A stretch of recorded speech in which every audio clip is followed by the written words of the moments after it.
within decent. We're at the pool today. We're every day. We should have one of his. We should have one of his pool providers all the time. If the president controls otherwise, it's provided to everybody. We're providing today. We're providing coverage of this.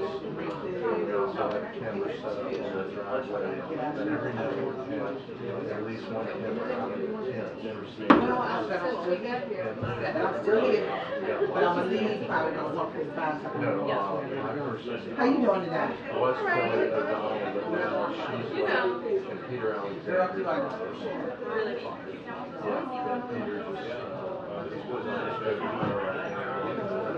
He'll be here. My job is to shoot people and ask the questions. That was awesome. I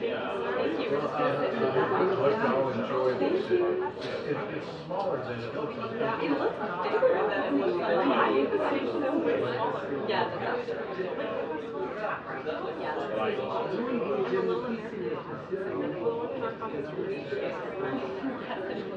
Where are y'all from?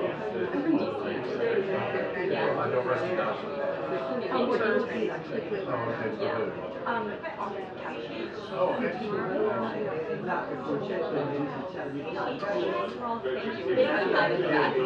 I can enjoy.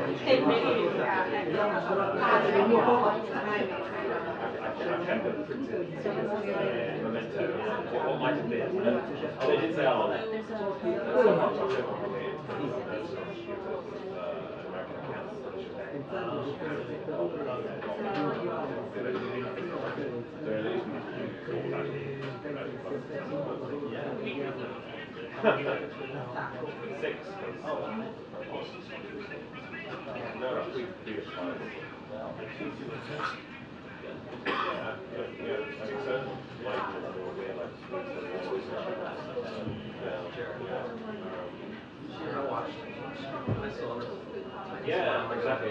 Yeah, but years ago, about 20 years ago, you never got around this year at the time. Never did. Nothing goes short of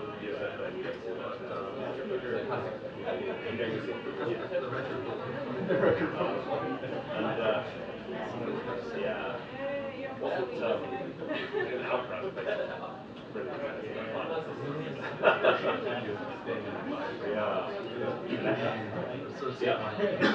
There's a lot of that that goes on. Like, I want to follow up on so-and-so's questions. I don't care who's just ask them. Be careful.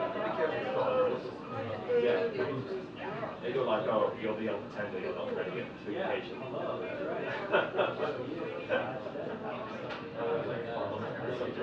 So those drop shots.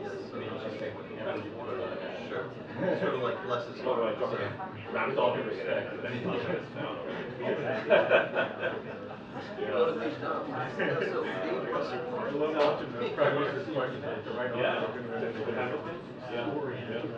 It's like this. Does the right gentleman read?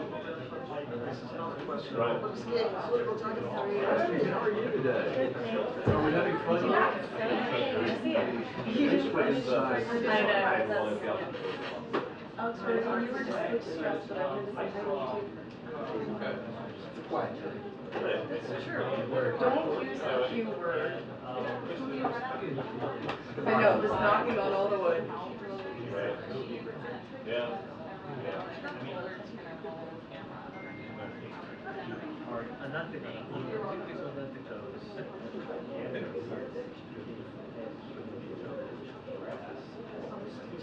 Yes. I'm well, how are you? What can I do for you? Karen just called and said we're running out of pool lines. So they're going to take pool 5 from us, but they're wondering if they're going to roll on the camera from 1:30 to 3:30. Out there? Yes, I'll go do that. Thank you. Yeah, I've got a couple of minutes. Yep. Running out of pool lines? Amazing.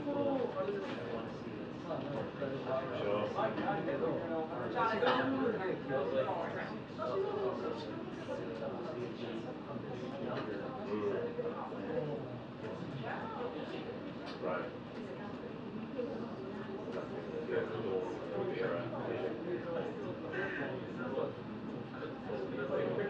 Yeah. Is anybody There's a bridge field up in there.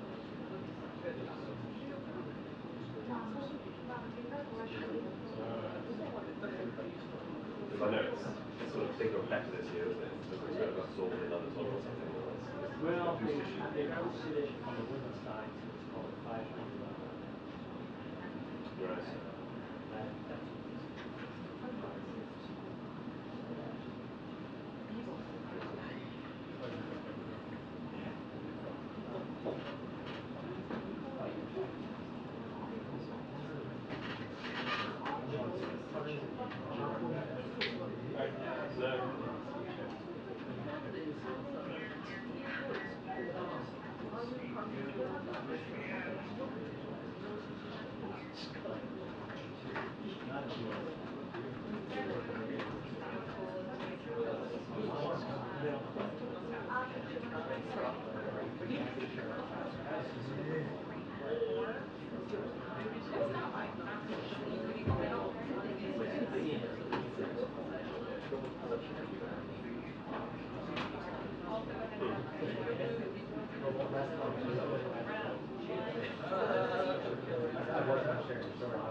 I was gonna reply to it and be like, it's really rather well done.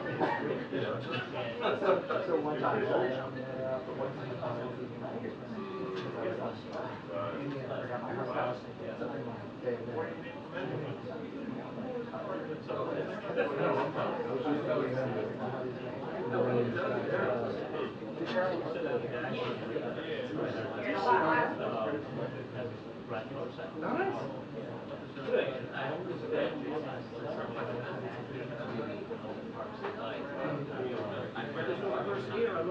oh yeah.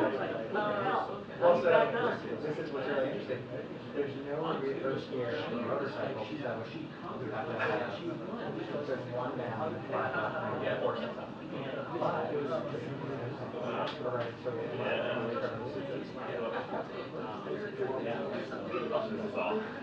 before I cast the version, every time I put it on the stand, on an angle.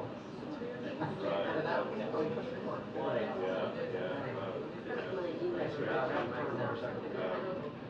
Yes.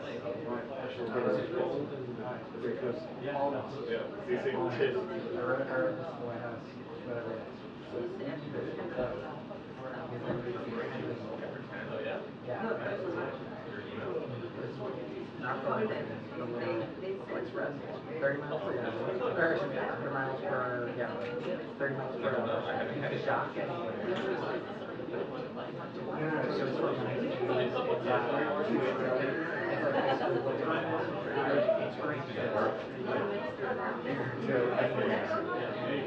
I ride it around DC because but not the boat. You can go anywhere. Like servers down. How big is the boat? You can like put it on sounds like it's on there.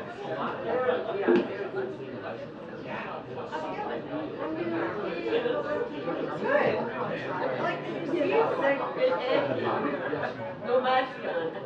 I know, well, last week I got asked because we all got over the Attention, the first briefing will begin in 2 minutes. The first briefing will begin in 2 minutes. Thank you. Hey, by the way. Yeah, and I'm like, funny part, it had like an extra mask. Yeah. I was like, you know what, I don't legally make it. I'm sure that so I'm actually, I'm sure that Yeah. I'm just thankful. No, a lot of times I wear masks. Yeah, you have to go square. Sorry, you jumped that down. Yeah. Good morning and enjoyment. Good morning and Jerry. I think we have even odds with I'm not sure of the nature of the material. Well, I think it's all that's on there. I just hope, I'm not gonna reflect, I'm hopeful. It is true that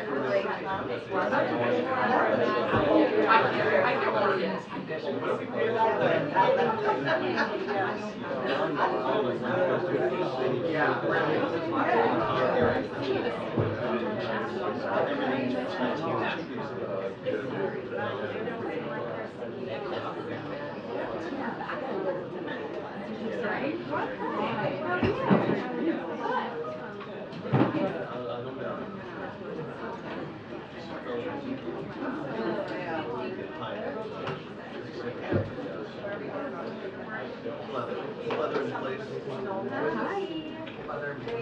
Fleetwood Mac.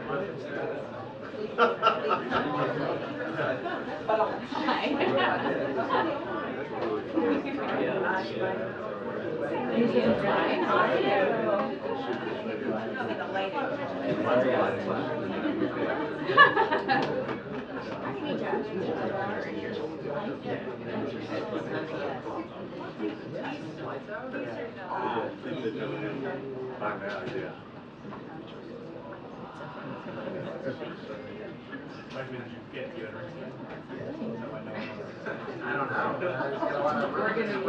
We're gonna move it very soon.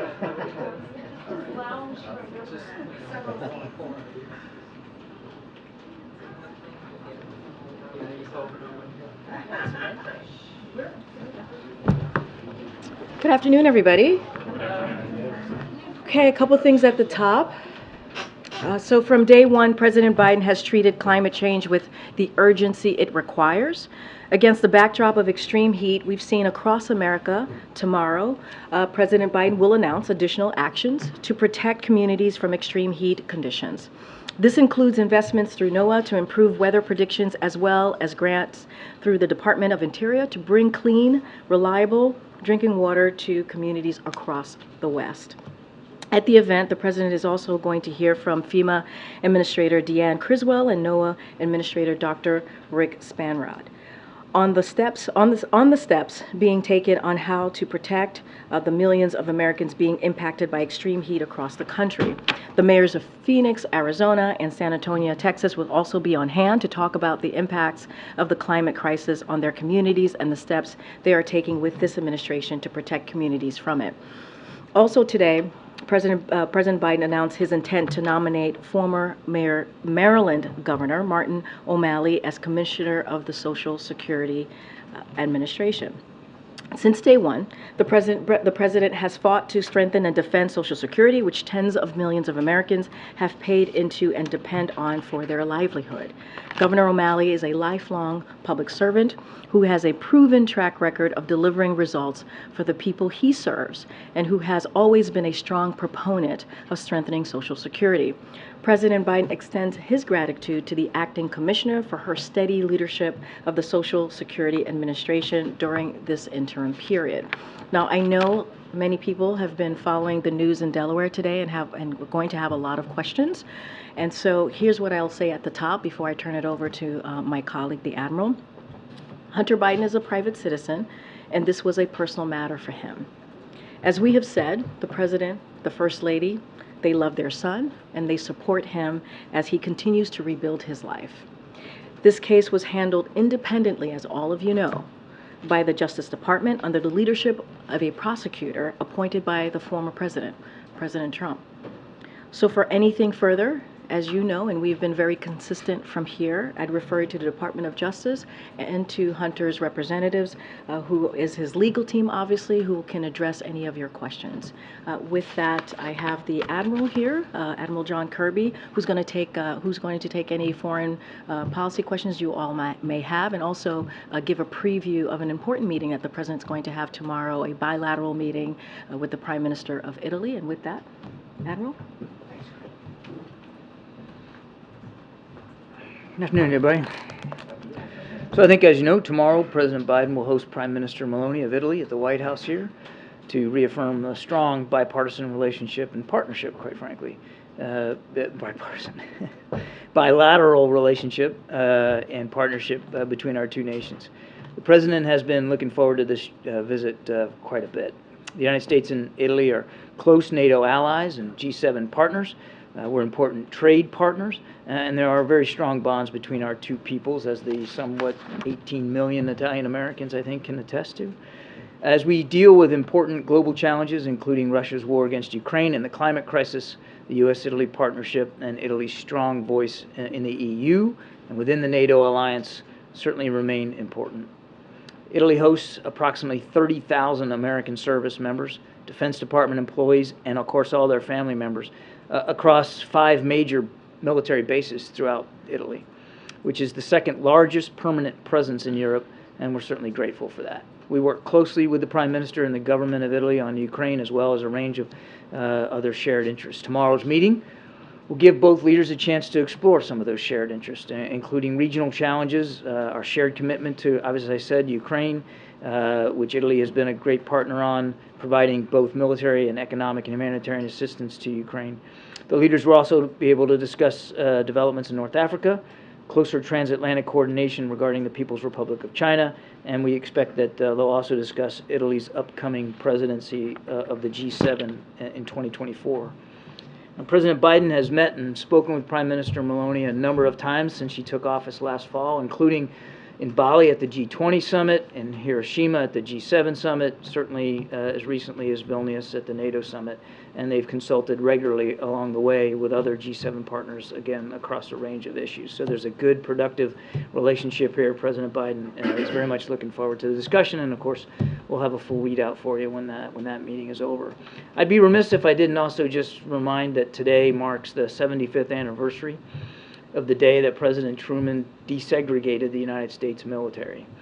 And it's an opportunity, we ought to take this opportunity to recognize, first of all, what a courageous decision that was for President Truman at the time, but also recognize the equal bravery, the equal sacrifices, and the terrific service of generations since that decision of members of color who deserve to be equally honored for their service to this country in peace and in war. Diversity makes the United States military stronger. In fact, it's one of our greatest strengths. It not only, especially now as an all-volunteer force, helps us better represent the American people that we serve and defend, but it also leads to better decision-making, more unique perspectives at the table, better operational performance. That doesn't mean that we got it all figured out. It doesn't mean that there's not still work to do. There is. It's important that we continue in the spirit of President Truman to break down barriers so that all qualified service members, no matter their race, sex, gender identity, sexual orientation, or religious background, are treated with dignity and respect, can reach their full potential in service to this country, and have their contributions valued. So again, today's a great day to look back at the courage of President Truman and the generations of service members of color, but also it's important that we look forward and making sure that we keep that spirit going and that we don't let it flag. That's all I have. Can we ask about the situation in Niger very quickly right now? Did the Nigerian military storm the presidential palace there to free the President Bazoum, from his security services who are holding him, sir? Well, look, we have watched this with deep concern, Peter. We certainly condemn any effort to detain or to subvert the functioning of Niger's democratically elected government. And we're still gathering facts here. And that government, as you know, is led by President Bazoum. We specifically urged the elements of the Presidential Guard to release him from detention and to refrain from any violence. We certainly welcome the strong statements and steps taken by the economic community of West African states and the African Union to defend Niger's democracy, and obviously we're closely monitoring the situation. But it's all unfolding right now, and we're just going to have to stay tuned to it. The message to Americans that are on the ground there, and how many U.S. citizens outside of the military members do you believe are in Niger? I don't have an estimate of how many Americans are in Niger or military members, but obviously this is a very tense situation. We would advise all Americans in Niger to be careful about where they are and what they're doing. We just don't know enough about what's going on. So this is a time to put safety first. Preliminary discussions about evacuations or anything like that? Nothing like that right now, Peter. It's all just unfolding. We're just watching this very, very closely. We'll have to see how it unfolds. Thank you. Go ahead, John, 2 questions, one on Africa, another subject. What is the update and what are you doing as it relates to the grains issue going to Africa out of Ukraine? What's happening now there? Can you give us an update? Because early on in this war, there was a strong concern. President of Ukraine told Greg Meeks, then at the time the head of Foreign Affairs, that he was very concerned about these African nations, these third world nations that have hunger and food instability there. What is it's a great question, April. And you know, Mr. Putin's hosting African leaders there in Moscow, starting today, I think. And look, I don't know what he plans to tell them, but I sure as heck hope that he plans to be honest with African leaders about the effect that his decision to pull out of the grain deal is going to have on African nations. So much of that grain that was getting out of Odessa and Black Sea ports from Ukraine was going to countries that need it most, developing countries across the so-called global south, and of course that includes the African continent. And we've already seen grain and foodstuff prices fluctuate, go up. They've gone down a little bit, gone up, but there's volatility in the market that wasn't there before. So I sure hope Mr. Putin is willing to be honest with African leaders about the effect that this is having or could have on them. So does that honesty come with a solution as well? Well, no, and yeah, thanks for the reminder. I didn't actually get to your question. The best way for this grain to get to market is through maritime lanes, through the Black Sea and the Mediterranean. And obviously that's not going to happen now, or at least for some time. So we are working with our EU partners, we're working with Ukraine and other European partners to see if there's other ways to get grain to market over land. But that's not as efficient, it's not effective, you can't move as much or as fast via land routes, whether it's truck or rail, but we're working to see what we can do to try to alleviate or increase the flow. And last question, as you mark the moment about the integration of the military, are you intertwining that with this moment, this racially and politically divisive moment, to show that patriotism is not just one group? The integration of the military shows that many people are patriots. I sure hope so. I mean, when a soldier fights and bleeds, that blood's red. It doesn't matter what the color of the skin was. And you don't have to look any further than just recent conflicts that this country has fought and see the contributions. I mean, significant contributions. And the cost in blood, American blood, put forth by people of color for this country. In fact, people of color were fighting for this country even before they were given all the rights of citizens.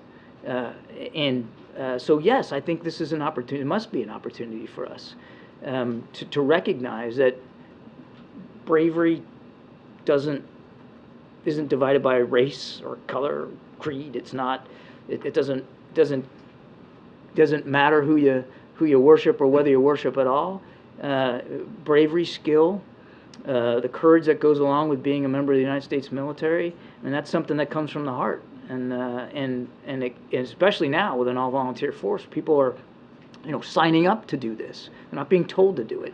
So I hope it is an opportunity for all Americans to recognize that all Americans who have served this country in uniform continue to defend it bravely. Go ahead. Thank you. John, I'd like to follow up on the grain deal initiative. Can you tell us what are the most efficient ways of delivering, the most efficient alternatives of delivering grain from Ukraine? Because you were talking about consistent work with the partners. What exactly are those alternatives? Well, as I think I said to April, look, the most efficient way is by ship. I mean, it's just the best way to get the maximum amount of grain out on a timely basis. You could use rail, you could use truck routes, you could also look at perhaps other EU ports, but you gotta get it out of Ukraine to be able to use other EU ports. So there's no more efficient way than by maritime traffic. That's just a scientific fact or physical fact. But we are going to continue to work with our partners in Europe to see if there's other overland ways to do it. If I may, is there an agreement between the U.S. and its allies regarding the location method and timing of the F-16 training for Ukrainian pilots? I'm sorry, can you repeat that question? I was writing myself a note. Like, is there a consensus between the U.S. and its allies regarding the location method and timing of the F-16 training for the Ukrainian pilots? So here's what I can tell you. We are pursuing F-16 training for Ukrainian pilots in Romania and Denmark. The dates, the locations, the length of the syllabus, all that's still being worked out. And I can't give you a day on the calendar and say, well, it's going to start in Romania here and it's going to start in Denmark there. I just don't know. We're still working that out. But we know it's going to be in Denmark and Romania. And there could be other sites as well. That's where we're looking at right now. I know that the Brits are also beginning English language training for Ukrainian pilots so that they can actually operate the controls in an F-16. So that's getting started here, I think, soon. But we'll just have to see. We're all taking this with the appropriate sense of urgency, and we want to get them trained as much as we can, or as fast as we can. Thanks. John, on Niger follow-up, is there any involvement of the administration in some of the regional conversations that are happening right now? I know Benin is sending their president. Is the U.S. involved in those regional discussions at all? Regional discussions about? Niger. Niger. I'm not aware of any specific regional discussions on Niger. Again, this is just unfolding. Okay. And then on the Italian meeting tomorrow, I don't think I've ever heard you guys express an opinion as far as Italy leaving the Belt and Road Initiative, whether you think that's a good idea. You're not supportive of the Belt and Road Initiative and have been trying to create alternatives to it. So do you think it's a good idea for them to leave? That's certainly for the Italians to speak to. I mean, that's their sovereign decision. I would let them characterize it if in fact they're going to leave, and whether they would and on what time frame would really be for them to speak to. So separate and distinct. I don't want to speak for them one way or the other, but it's becoming increasingly obvious that more and more countries around the world are seeing the risks and, quite frankly, the lack of reward for economic partnerships with China in that regard. And it goes also to Africa as well. So, again, these are decisions that these countries have to make. And you said I don't want to put words in your mouth, but that we're pursuing alternatives or something. I mean, we've created an alternative, the PGII that the president announced at the G7 last year, the Partnership for Global Investment and Infrastructure, just to lay out the acronym there. I mean, that is a good alternative, and it is getting some traction. And so we're going to continue to invest in that and continue to encourage our partners to as well. Thanks. John, on the situation in Niger, is what we're witnessing right now a coup or an attempted coup? And is the U.S. taking any protective measures at the embassy or in terms of movement of the U.S. troops who are based there? We're not putting a title on it right now, Jeremy. We're watching this unfold in near real time, just like you are. It's not entirely clear exactly what's going on. We've just got these reports that the president's being detained, and of course we urge for his speedy release. So we'll just kind of have to watch and see where this goes. And then on this unidentified aerial phenomenon hearing that's happening on Capitol Hill, David Grush, who sat on a U.S. Air Force panel on UAPs, he says that he was informed of a UAP crash retrieval and reverse engineering program based on interviewing 40 witnesses over 4 years. Does such a program exist, and do you believe that the American people deserve to know if it does? I have no information on that to provide for you today, one way or the other. I would just say what I said last week when I got asked about this. We obviously take the issue of unidentified aerial phenomenon seriously. There's a whole office at the Pentagon that has stood up to analyze the data, collect reports, collate those reports and forward them up appropriately. And that's, I think, testament to the fact that we know that in some cases, these phenomena have impacted military training, have then impacted military readiness. But this hearing today does seem to have brought this issue to kind of a new level of public consciousness. And so I wonder if the president believes that these claims warrant further investigation. Do you guys see some of these claims and allegations as credible? If the president didn't believe that the sightings by pilots were serious enough to be considered, he wouldn't have wanted the Pentagon to stand up an office to look at this, to analyze the data, to collect reports, to provide a system by which we can collate the information and better figure out what we've got here. But that work's ongoing. So if your question is, do we think we need to be transparent with the American people? Of course we need to be as transparent as we can be. But the truth is, Jeremy, we don't have hard and fast answers on these things. We are trying to get smarter on it. Sebastian. Thank you. Again, on Prime Minister Meloni, on the Belt and Road, is this something that the President will bring up with the Prime Minister, at least? Whatever his position, the Belt and Road issue? I think I'll just leave it as I did my readout. They certainly will talk about shared concerns and perspectives and challenges with respect to the PRC. But in terms of specific agenda items, I don't have anything beyond that. And on the Prime Minister herself, to what extent is President Biden uncomfortable with her being a far-right politician, and she opposes, or her party opposes a bunch of things that the President fights for? And of course in Europe generally, it's got, there are dark roots to that whole movement. The President has enjoyed working with her, and certainly on issues of foreign policy, there's been a lot of overlapping and mutually reinforcing approaches that were taken with Italy. Italy is a NATO ally, and they are a very competent NATO ally, and they've been a tremendous supporter of Ukraine. They're hosting something like 170,000 Ukrainians on Italian soil, just taking care of these folks while this war rages on, and they have provided millions of dollars of security assistance, humanitarian assistance, economic assistance. I mean, there's just in my opening statement, you can see there's an awful lot of things to talk about with the Prime Minister. The President's looking forward to that. And again, there's been a lot of alignment on a lot of key foreign policy issues. On the domestic issues, internal Italian issues, he just leaves those, sets them aside. The Italian people get to decide who their government is. It's a democracy, and the President respects that. And he also respects the work that he's been able to do with the Prime Minister, again, on a range of issues. But that's what they're going to talk about. Karine. Hi, Jeff. Thank you. So back to Jeremy's questioning. Does the United States believe that there may be life outside of Earth? I don't have a position on that one way or the other to speak to today. What we believe is that there are unexplained aerial phenomena that have been cited and reported by pilots, Navy and Air Force, that these phenomena have, in some cases, had an impact on our training ranges, on our pilots' ability to fly, train, operate, and stay ready. That alone makes it a national security issue worth looking at.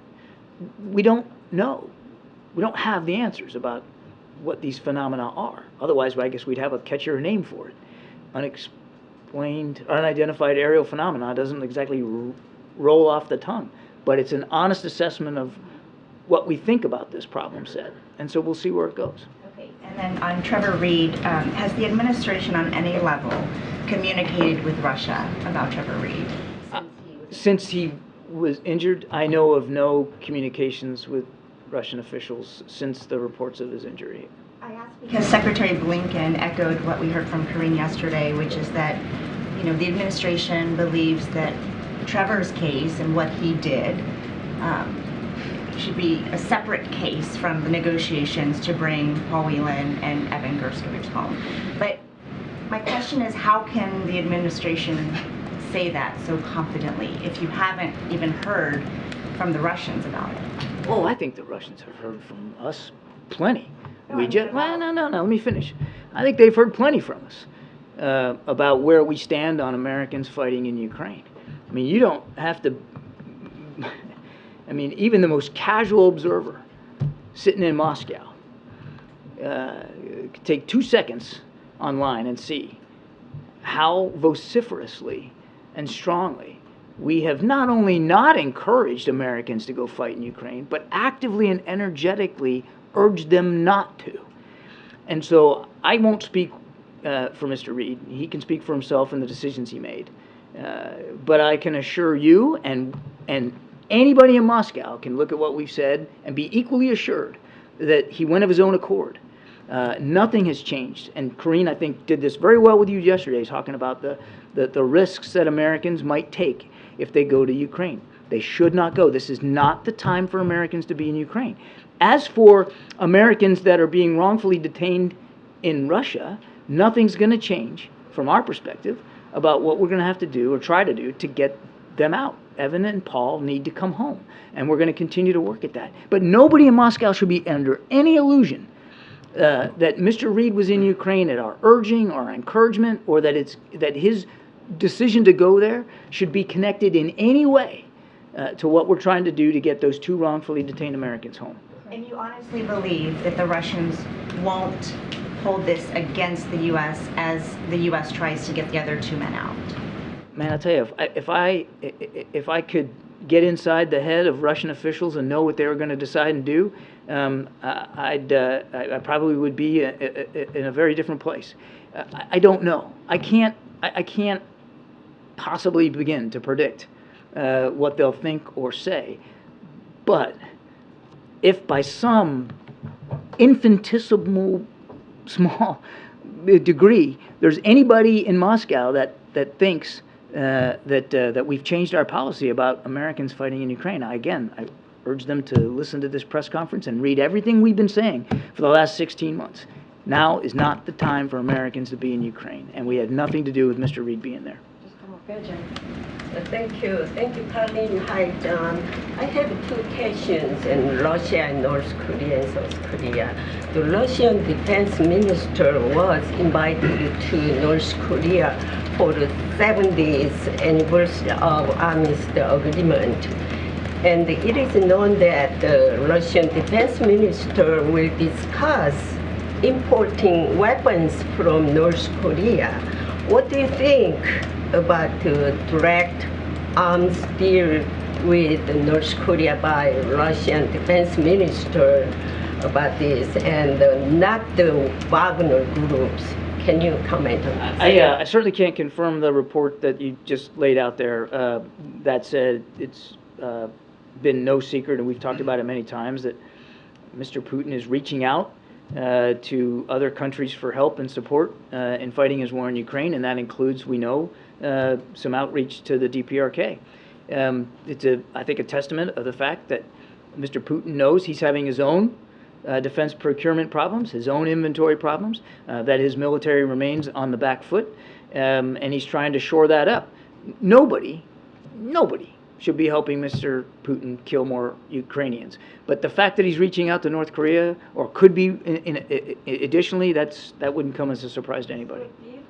This will be used in the war in Ukraine. I couldn't begin to confirm that. I don't know. We got to keep going. Go ahead, Francesca. Over here. Thanks, John. In the Department of Justice's statement on the Biden administration lawsuit against the state of Texas, it said, quote, "The presence of the floating barrier has prompted diplomatic protests by Mexico and risks damaging U.S. foreign policy," end quote. Liz Sherwood Randall and a group of Biden administration officials were in Mexico this week. Did the Mexican government raise the issue of the floating barriers? And does the White House believe that the floating barriers hurt U.S. diplomatic efforts? There was a delegation in Mexico largely to look at issues surrounding fentanyl. I don't know if the issue of the barriers came up. That wasn't the purpose of Liz Sherwood Randall's trip down there. It was really to talk about the counter-narcotics efforts, specifically around fentanyl, and I would refer you to the DOJ on more details on that. Do you believe that it hurts U.S. foreign policy? Well, it's certainly not helping, but I can't tell you that there's been a direct impact on our diplomatic relations with Mexico. They're very good, they're very strong, and we have a lot of mutual shared concerns, including, as I said, fentanyl, and certainly issues about immigration, and we're working closely with Mexican authorities on that. And on another topic quickly on Ukraine, do you believe that the counteroffensive is moving too slowly? President Zelensky himself has said that that it's not progressing as fast as he would like, and they're not moving as far every day as they would like. The United States is not going to take a position on that. We're not going to armchair quarterback this Ukrainian military operation. They should be able to be the ones, and only the ones, to speak to progress against plan. And again, they've already acknowledged that they're not going as far as fast as they would like. That said, they are moving. It's not a stalemate. They're not just frozen. The Ukrainians are moving. And what we're going to do is make sure, and you saw this just yesterday, I think Karine announced another package of support. We're going to make sure that they have the kinds of tools and capabilities they need to stay on the move, that we're giving them the relevant kinds of tools they need to continue to make progress in their counteroffensive, and to the degree it can be better progress that they're more content with, then that's all to the good. Thank you. Back on Trevor Reed, to what extent was the U.S. government aware of his plans to go to Ukraine and take up arms against I'm not aware Russia? that we had any. Did he give any advance notice to anyone at the White House? I'm certainly not aware of any, nor would we expect that. I mean, other Americans have fought in Ukraine, unfortunately, and they don't have to report their departure or their whereabouts to the United States government. I'm aware of no information that we had. That said, we made it very clear when the war started, don't go. And then one question on the Prime Minister's visit tomorrow. After she was elected, President Biden had warned of the spread of authoritarianism and far-right populism, given her political leanings. Has his view of the Prime Minister changed at all because she is such a strong supporter of Ukraine? He has a good relationship with Prime Minister Meloni, and he has enjoyed working with her, as I detailed in the opening comments, across a range of issues and in a range of venues. And they have spoken several times outside of those venues. They get along quite well, particularly on issues of foreign policy, and again, the President's looking forward to this visit. I wanted to ask also about the visit with the Prime Minister tomorrow. Does the President plan to bring up issues of LGBTQ rights in Italy? That's been something that her party has been clamping down on in the past couple months. So just a couple of, I'm not going to get ahead of the discussion that hadn't happened yet. We'll give you a full readout when the meeting is over. But President Biden's foreign policy really is rooted in human rights. And we approach our engagement with countries around the world from that perspective: respect for human rights, civil rights, freedom of expression, and equality. And we're never shy about stating that, either publicly or privately, and we'll continue to do that. Do that. Good, Alex. Thank you. Admiral, you had a question about the counteroffensive a little bit back. Let's say there is not much more progress by the time kind of the late summer rains start, and then, you know, the cold obviously comes pretty early in that part of the of Eastern Europe. I mean, is there a sense then that they need to negotiate before this thing drags on into 24? I mean, when does diplomacy kick in? When does what kick in? That's going to be up to President Zelensky. He gets to determine if and when he's ready to sit down and negotiate. Right now, his country's still under attack. He still has tens of thousands of Russian troops on his soil, dug in, deeply entrenched, protected by minefields on ground that doesn't belong to them. And he has every right to want to reclaim his territorial integrity and his country's sovereignty. But only President Zelensky is going to be able to determine that. Now, hang on a second now. He's put forward a 10-point peace formula that we are working with him and his government to help actualize. Because we believe that for any diplomacy to work, it's got to start, the foundation has to be President Zelensky's view of what a just peace looks like. So he's laid that out with 10 points. We're helping him actualize that. So to some degree, the work of diplomacy, the pre-work of diplomacy has begun. It's begun months ago. And in fact, Jake Sullivan, National Security Advisor, spoke to Mr. Yermak, his equivalent in the Ukrainian government, just today. And this was one of the topics that they discussed, was this idea of a just peace and how to actualize it. But Zelensky, he has said he needs F-16s, ATACMS, more heavy armor to make progress, especially because the defensive positions are so heavily mined and fortified. I mean, isn't there kind of a disconnect then? If you want them to win, should they not have what they say they need? They do have what they need. We have provided the Ukrainians everything they asked for in the months leading up to the counteroffensive and continuing right through it. Again, Karine just walked you guys through a whole big old package yesterday. And all the stuff that's in that package is stuff that's relevant to the fight that they're in this counteroffensive. But this notion that they didn't get everything they needed before the counteroffensive, or that a shortage of capabilities is what's causing delay is not true. They got everything they asked for and continue to get everything they asked for. Now, I recognize they always, and you can't blame them for wanting more. And we've talked about F-16s. The training will begin sometime soon, and hopefully thereafter followed by actual aircraft. But they've got tanks, they've got artillery, they've got HIMARS, and we're going to continue to work with them every single day about trying to fulfill their needs as best we can. Okay. Owen, you have a last question. Thank you, Karine. Admiral, good afternoon.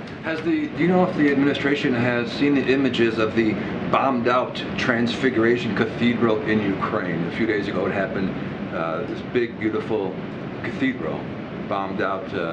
Some debate over whether it was Russian missiles or falling Ukraine debris, but have you seen those images? I have not. And then finally, any update on the Tuberville situation, on the hold? Is the administration planning on meeting with him? What's the situation? Secretary of Defense Austin has spoken a couple of times in just the last couple of weeks with Senator Tuberville. He maintains his hold. And now we're up to over 300 nominations that are being held, and it's having a real effect on military families, spouses who are not able to take jobs in the next location because they can't set up a move. That's not hypothetical, that's actually happening. Children who are having to be disenrolled from schools that they were supposed to start in the fall because they can't execute the move to get there. They can't make it in time for the school sessions to start. That's not hypothetical, that's happening. You've got senior officers who are being asked to delay their retirements. They're well-earned retirements, speaking as a retiree, and they're not able to do that, or they're willing to delay that to stay in the military a little longer while this very dangerous hold persists. And some will inevitably start voting with their feet, and they just won't be able to do that for a variety of reasons, and we're going to lose that talent because they aren't willing as a family to stay behind. One of Tuberville's contentions is that taxpayer dollars should not be funding travel-related expenses for abortion for military members. You say what? The President and the Secretary of Defense say that it should be. I talked about this the other day, so I won't go through it all again. But our service members don't get to decide where they get stationed. That's why you call them orders. You go where you're told to go. You go where the duty demands. And most of our service members serving in states across the country aren't residents of those states. But they're also not going to violate state laws. If you get stationed in a place like Alabama, you're going to obey Alabama laws.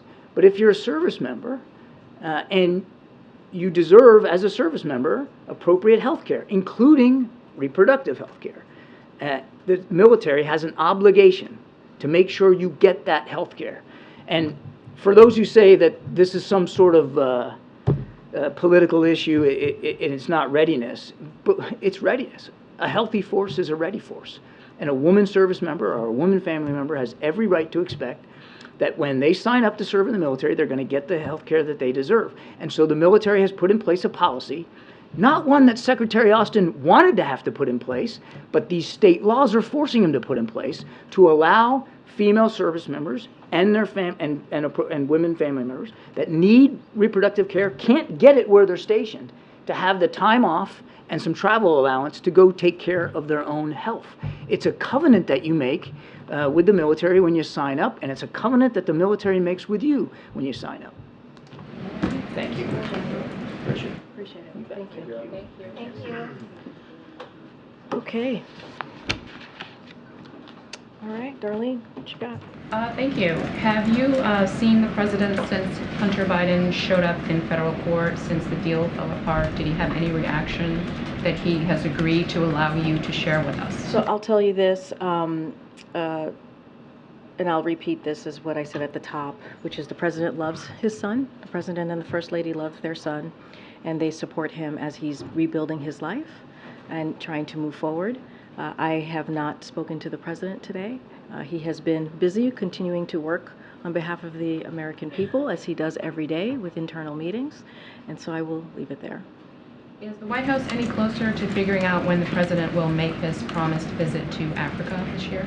I don't have a visit to preview at this time, but as you know, the president met with African leaders at the end of last year. It was incredibly productive, and he promised to visit the continent of Africa this year. Just don't have anything to lay out. As you know, the First Lady has traveled to the continent, so has the Vice President, and so we have kept our commitment in continuing to grow and develop that relationship with countries in Africa. Last question. Sure. I wanted to follow up on your comments yesterday about Commander. You shared a statement that said the Bidens have been working with Secret Service and the resident staff on unleashing protocols. You talked about how the Secret Service has treated these fighting incidents as workplace incidents. The statement went on to say that the President and First Lady are grateful to the Secret Service and the staff for keeping the families safe. But what we didn't hear yesterday was any statement of contrition or an apology, or that they're mortified or regret that Commander has been behaving like this.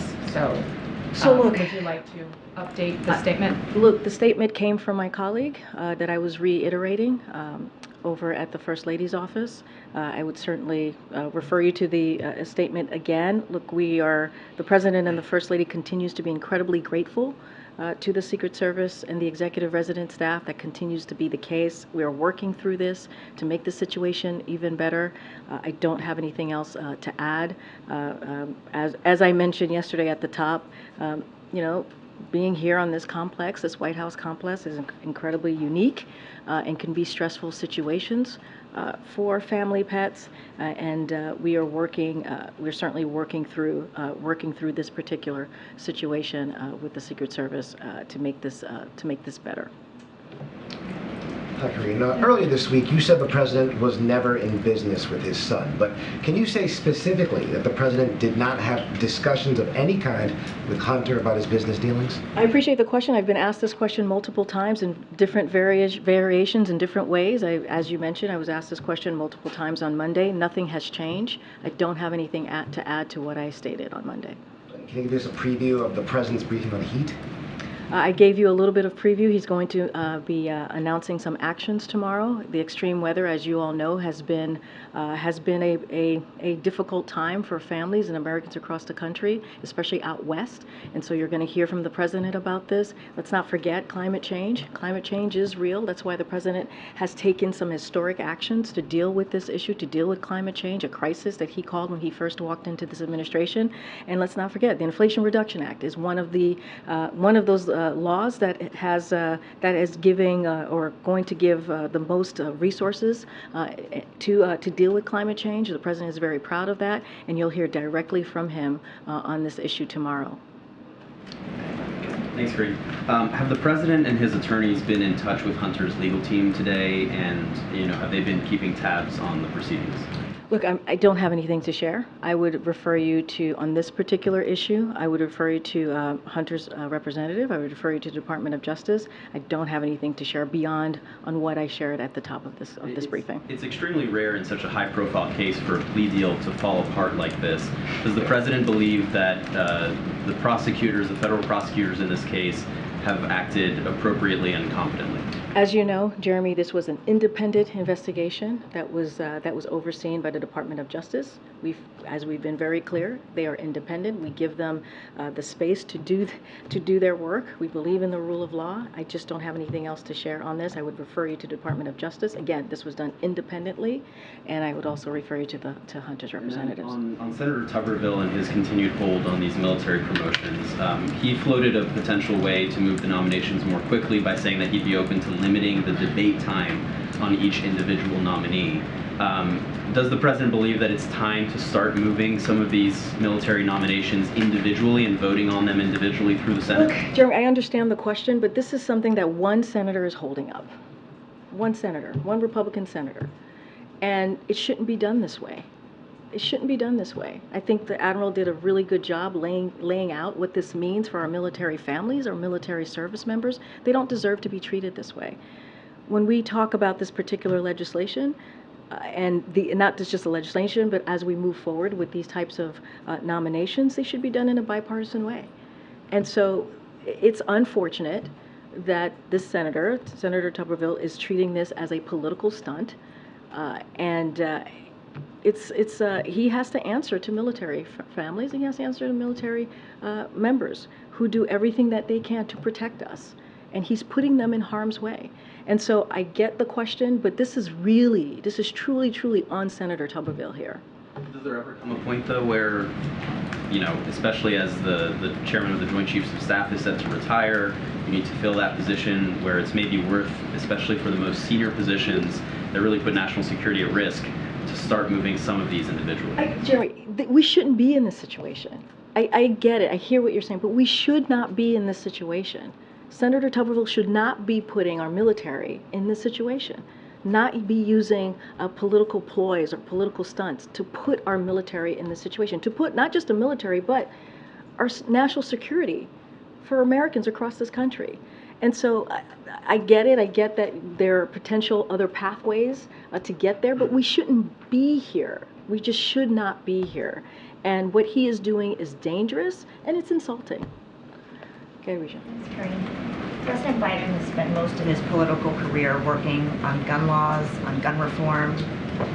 Does he believe that someone who is charged with possessing a firearm illegally should be prosecuted to the fullest extent of the law?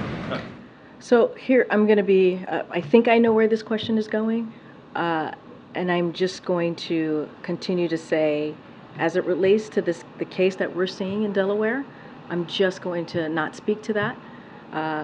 It is an independent matter.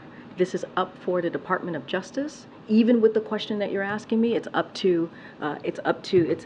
one of those legal criminal matters, and it's up to that process, that legal process. I'm just not going to speak to it here. But again, the president, when he was a senator, crafted gun legislation. As president, he talks often about the need to get illegal firearms off of our streets.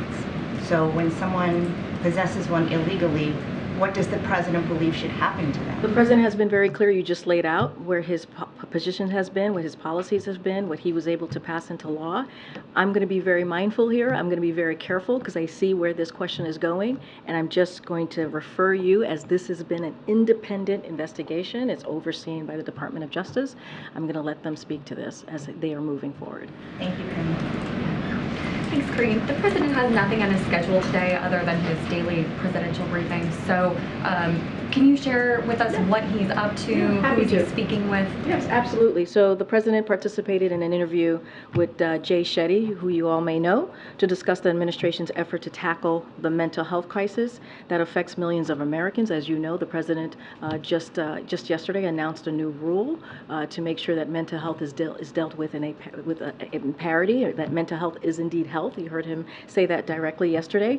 Jay Shetty's podcast, On Purpose, is the #1 health and wellness podcast with an average of 21 million downloads each month.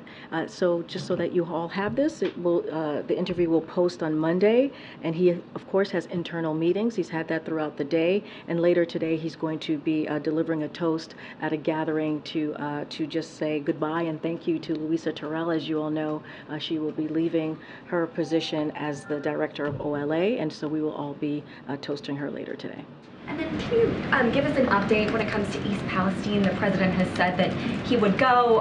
He has not yet. And also, Governor Mike DeWine asked the president to issue a major disaster declaration a few weeks ago. Is that something the president is going to do? And if so, when? So on your first question, the president intends to go. Don't have a time or a date to preview at this time. I have to look into the Governor DeWine's request. I have to check in with the team and I would also refer you to FEMA. I just don't have anything to share on that piece. Let me try and go around here. Go ahead. Thank you. Moments ago, you said that nothing has changed when you were asked about the president's previous remarks on his son's business dealings, but the language has in fact changed. So I just want to clear this up once and for all. The president has previously said that he has never discussed overseas business dealings with his son, but the White House now says that the president has never been in business with his son. So why the updated language? Which statement is true? Or is this semantics and they're both true? As I stated on Monday, when I was asked this question multiple times, nothing has changed. Nothing has changed on this.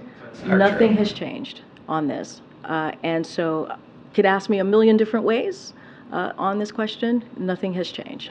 The only reason I ask is because the White House and the president's circle, you know, that language does seem to be somewhat different. I didn't know if there was any distinction there. I wanted to ask, though, about Elizabeth Naftali. She's made more than a dozen visits here to the White House and met with some of the president's most senior advisors. Can you tell us a little bit more about those visits, why she was here? I would have to look into that. I've not been tracking these visits that you're mentioning to me. Thank you, Karine. Okay, no problem. Thank you. I'm trying to go ahead. I wanted to ask about the methane summit today at the White House. Can you just sort of explain who is sort of on this task force that's being established, sort of what the next steps are, who was involved, I guess, in the summit today? So, as you know, the methane summit happened earlier today. It is something that, as it's related to climate, certainly to climate change, this is something that the president certainly is committed to, and you'll hear from him more tomorrow as he talks about the excessive heat that we've seen. But just to give you a little bit of the download here, some details. It was the first ever White House methane summit. The event was brought together federal, state, and local leaders to discuss the need to reduce methane emissions to protect public health and create thousands of good-paying union jobs. The summit spotlighting cutting-edge detection technologies and how state and tribal governments are responding to dangerous emissions events. Look, the reasons why we're doing it now is because millions of Americans are being impacted, as I just mentioned, from extreme heat. You'll hear more from the president tomorrow, and so it is important, and we think that the conversation is incredibly timely, and so we were glad to have it here at the White House. Did the president take part in the summit at all? No, the president did not take part of the summit. I just laid out what his day looked like. He did an interview to talk about mental health because it's part of the unity agenda that the president has been talking about for over a year now, and wanted to make sure that he communicated directly to millions of Americans. 21 million of Americans in particular listen to this podcast, and I mentioned as well he had some internal meetings with some senior members of this team. Okay. I wanted to know if you had any updates on if President Biden is willing to declare a climate emergency. There's been more push from progressive lawmakers and activists for him to do that. So I don't have anything new to share there. As you know, the president has the most aggressive and ambitious climate agenda since day one, as I mentioned at the top, as he's going to talk about the extreme health in the Inflation Reduction Act is certainly an example of how seriously the president has taken this, and he's going to continue to take action. You're going to continue to hear from him on this issue. I just don't have anything to share on climate emergency. I just don't have any additional actions to preview at this time. But look, I think if you look at the president's actions over this past 2 years, he's taken more action, has been more aggressive on dealing with climate change than any other president. The Inflation Reduction Act is going to make a difference as we're trying to deal with this climate crisis, and so he has an ambitious agenda to deal with climate change, and he's going to continue to move forward with that agenda. Thanks. Karine. A group of automakers, including GM, are forming a new EV charging company to challenge Tesla. I'm just curious if the White House has any reaction to that, or if you played any part in helping them get that launched.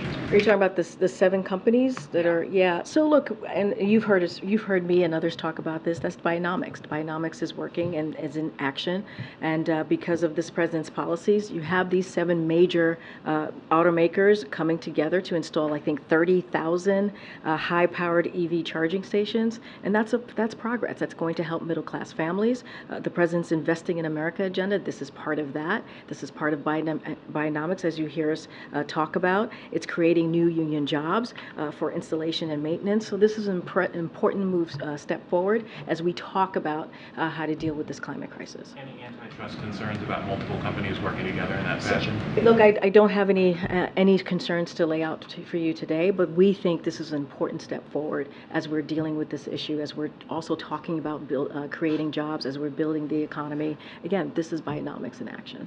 Go ahead, Francesca. Thanks, Karine. Has any progress been made since we last talked about this on bringing home Travis King from North Korea?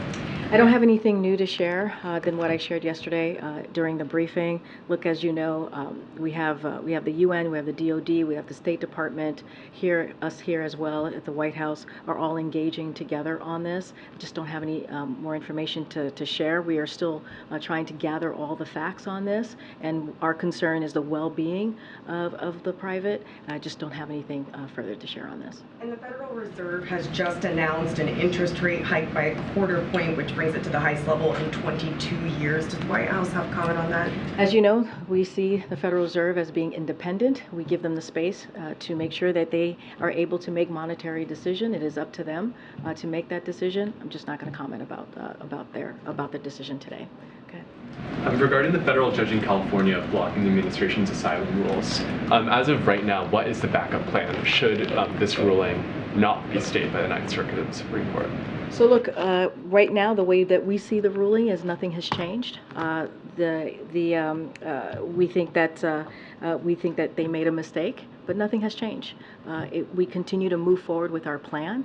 The Department of Justice has responded to this, so I certainly will refer to them, but nothing has changed. We're going to move forward. Let's not forget the action, the plan that the President has put forward has actually shown a lower number in migrants, illegal migration into this country than we've seen in the last 2 years. So the plan the President has put forward is working, and that is important. Again, nothing has changed in this. I believe we're going to see this the stay that we're for the next 14 days, and the Department of Justice has appealed it and trying to extend the stay. So that's where we are currently at this moment. Good, John. Thanks a lot, Karine. Just the other day, a U.S. drone was damaged by a Russian military jet over Syria.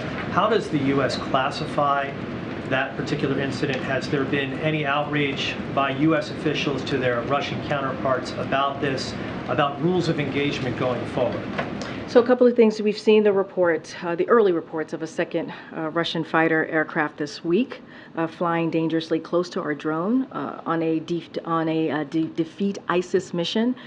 So I would reiterate that Russia's close approach to and deployment of flares over U.S. drones during a routine mission against ISIS targets violates established protocols and international norms. So we remain focused on the mission to defeat ISIS as evidence by our recent strike against an ISIS leader in Syria this month. And so we are certainly aware of the initial reports, don't have anything further to share on that piece. And separately, not wanting you to comment on the Fed decision, but rather to comment on the White House's view as it relates to inflation. Do you see inflation coming down from the level that it is right now, around 3%, even further by the end of this year? So I'm not going to get into predictions or hypotheticals from here. What I can say is that the President has been very committed to making sure that we lower costs for the American people.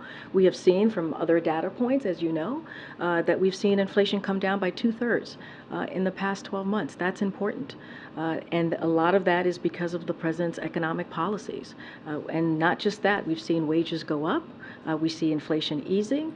We see creating jobs, more than 13 million jobs jobs. That's because of the work that this president has done. I'm not going to get into hypotheticals. I'm going to let the experts detect or try to figure out what that inflation looks like moving forward. What we're going to focus on is doing everything that we can to lower costs for the American family.